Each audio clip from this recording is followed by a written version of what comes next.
नमस्कार दोस्तों, मैं आपका दोस्त ब्रजेंद्र चौधरी साइको स्पिरिट पर आप सभी का स्वागत करता हूं। चुनावी माहौल है, चारों तरफ चुनावों की चर्चाएं चल रही हैं। जातिवाद के कैंडिडेट, किसी पार्टी के कैंडिडेट, किसी धर्म विशेष के कैंडिडेट और प्रभावित होते हैं आम लोग। कैसे प्रभावित होते हैं, आज यही अपने चर्चा का विषय है। जब भी चुनावी सरगर्मियां चरम पर होती हैं, तो हम देख सकते हैं चाय की दुकान पर लोग चर्चा कर रहे हैं।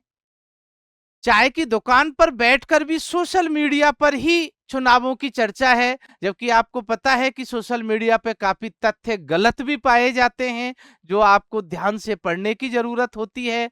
दूसरा, आप देख सकते हैं कि नेताजी जगह जगह वोट मांगने जाते हैं, लोगों को अपने साथ इन्वॉल्व करते हुए चलते हैं।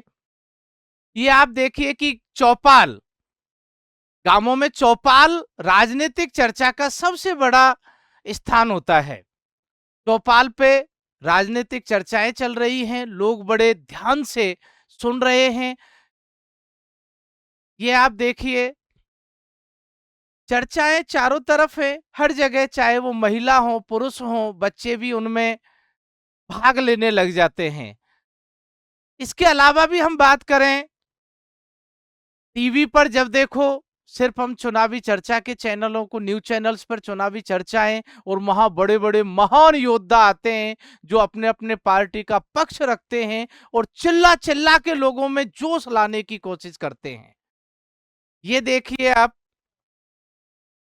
महिलाएं भी इसमें भाग ले रही हैं, ये बहुत अच्छा है। और यहां देखिए, अब नेताजी जगह जगह भाषण दे रहे हैं। आमने सामने जब दोनों नेता मिलते हैं, एक पार्टी और दूसरी पार्टी के नेता जब आमने सामने रैली में मिल जाएं, उसके बाद के जो हालात, जो उनके समर्थक करते हैं, उन समर्थकों की आप स्थिति इस तरीके से देख सकते हो।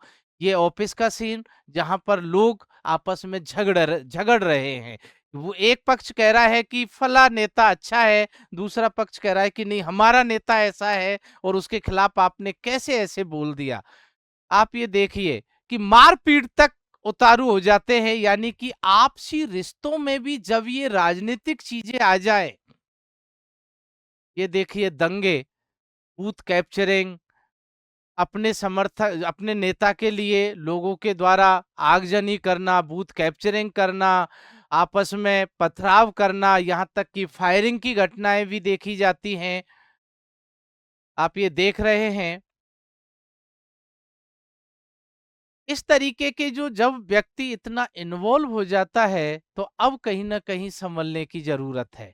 देखो दोस्तों, पॉलिटिकल फटीग की हम चर्चा जो कर रहे हैं, राजनीतिक थकान की जो हम चर्चा कर रहे हैं, राजनीतिक थकान किस तरीके से डेवलप होती है, जो अभी हमने स्लाइड्स देखी।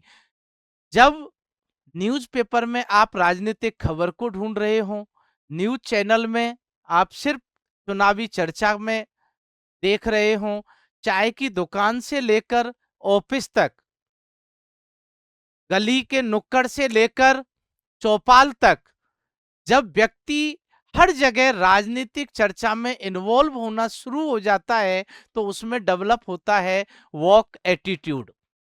वॉक एटीट्यूड यानी कि जब व्यक्ति के व्यक्तित्व का हिस्सा राजनीतिक रवैया हो जाए, वो वॉक एटीट्यूड होता है। और व्यक्ति, जिसे हम सामान्य भाषा में कहते हैं, किसी नेता या किसी पार्टी का जब कोई अंधभक्त हो जाता है, तो इसका मतलब है कि वॉक एटीट्यूड आ चुका है।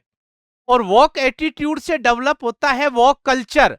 जब वॉक एटीट्यूड ज्यादातर लोगों में आ जाता है, तो फिर वो कल्चर का रूप ले लेता है। और आसपास के इस माहौल में कोई भी व्यक्ति ऐसा नहीं रह पाता कि जो इससे बच सके। अगर आप भी इसके शिकार हो चुके हैं, तो सावधान होने की जरूरत है।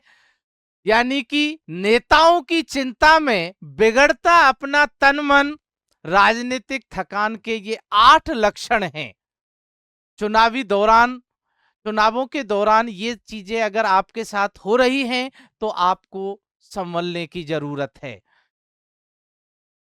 सामान्य से ज्यादा हाई ब्लड प्रेशर होना, टेंशन से वजन बढ़ना या घटना, अपच, पेट दर्द, घबराहट, बुरे ख्याल आना, नींद में अनियमितता यानी कि बीच बीच में नींद का टूटना कि मेरी पार्टी जीतेगी कि हारेगी, वही उधेड़-बुन में जब व्यक्ति रहता है, मूड स्विंग होना, कभी अच्छा, कभी एकदम सैड हो जाना, कभी हैप्पी हो जाना, कभी हम बहुत ही हाईली मोटिवेटेड होते हैं तो कभी एकदम चिड़चिड़े क्रोधी स्वभाव के बन जाते हैं। हाइपर विजिलेंस यानी सभी अच्छी बुरी घटनाओं को जानने की इच्छा, जिज्ञासा बढ़ाना, दुनिया के प्रति नकारात्मक नजरिया। देखो ये अगर आप में लक्षण हैं तो आप पॉलिटिकल फटीग यानी राजनीतिक थकान के शिकार हो चुके हैं। पॉलिटिकल फटीग का जो सबसे ज्यादा केस देखे गए, ये कोई राजनीतिक जुमला नहीं है, ये साइकोलॉजिकल कंडीशन है। जब अमेरिका में ट्रंप चुनाव हार गए थे तो उनके समर्थकों के द्वारा जो व्हाइट हाउस से कब्जा किया गया था, जगह जगह विरोध प्रदर्शन किए गए थे और उस समय ये शब्द बहुत ज्यादा चर्चा में रहा। दूसरा, उस समय साइकिट्रिक के पास, जो साइकोलॉजिस्ट के पास लोग आए, लोगों में पागलपन तक के लक्षण देखे गए थे।